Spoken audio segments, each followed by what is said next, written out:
Today in our nursing mindset, we're going to connect asthma pathophysiology with the medications used to treat it. Rather than memorizing a list of medications, I want you to understand why we give each one. Let's start with the disease itself. Remember, asthma is a chronic inflammatory disease of the airways. During an asthma exacerbation, the airway lining becomes inflamed and swollen. The smooth muscles surrounding the bronchi tighten. A process called bronchospasm and mucus production increases. Together, these three changes narrow the airway, trap air inside the lungs, and make it difficult to breathe, especially when exhaling. That's why patients develop wheezing, prolonged expiration, coughing, chest tightness, shortness of breath, and increased work of breathing. Now let's make this easier to remember. So picture this. Imagine your patient's lungs are like a house that's on fire. Your job as a nurse is to rescue the people inside, put out the fire, and then make sure another fire doesn't happen. Every asthma medication has a different job in that process. First, albuterol kicks the front door open. The patient can't breathe because the airway is squeezed shut. Albuterol is your first-line rescue medication.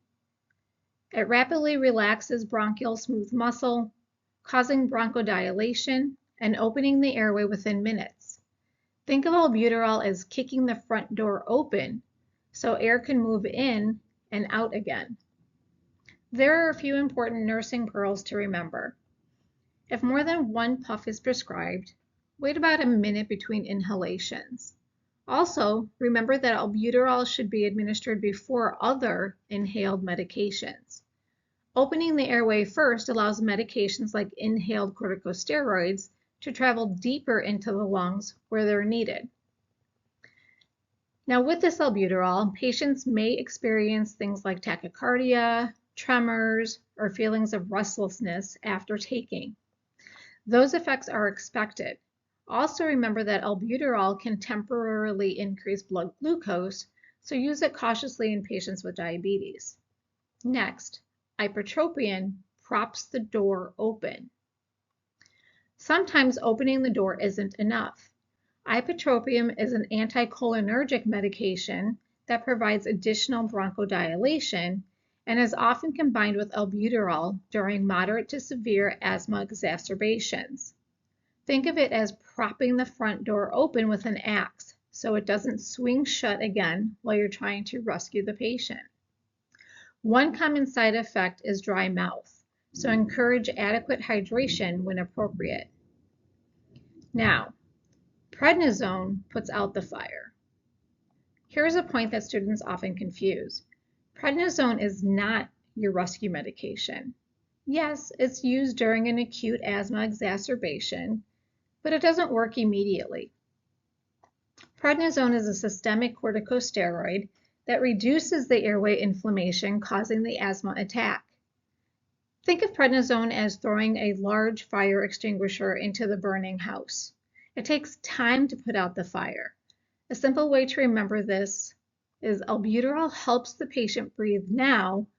Prednisone helps keep the patient breathing later by reducing the inflammation. Prednisone is commonly prescribed for acute flare-ups, but because long-term use can suppress the adrenal glands, it is generally not used as a routine daily medication unless symptoms become persistent or severe. Children may also experience increased energy or hyperactivity while taking prednisone. Fluticasone fireproofs the house.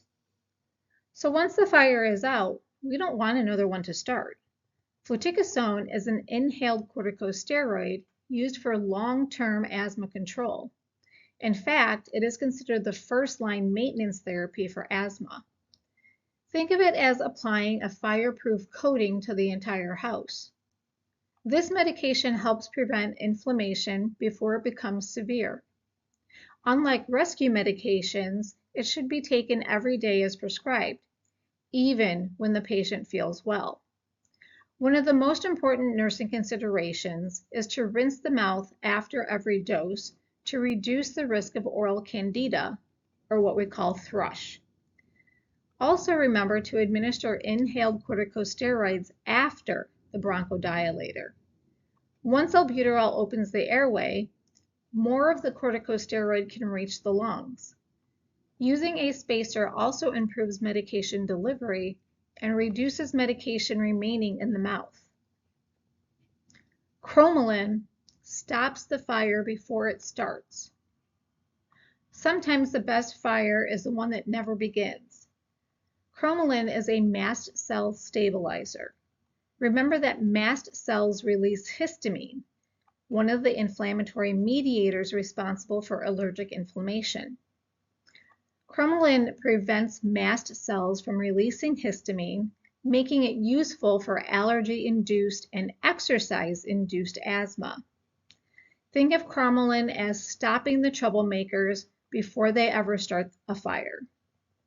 A simple memory trick, cough equals cromolyn. So cough is a common side effect of cromolyn.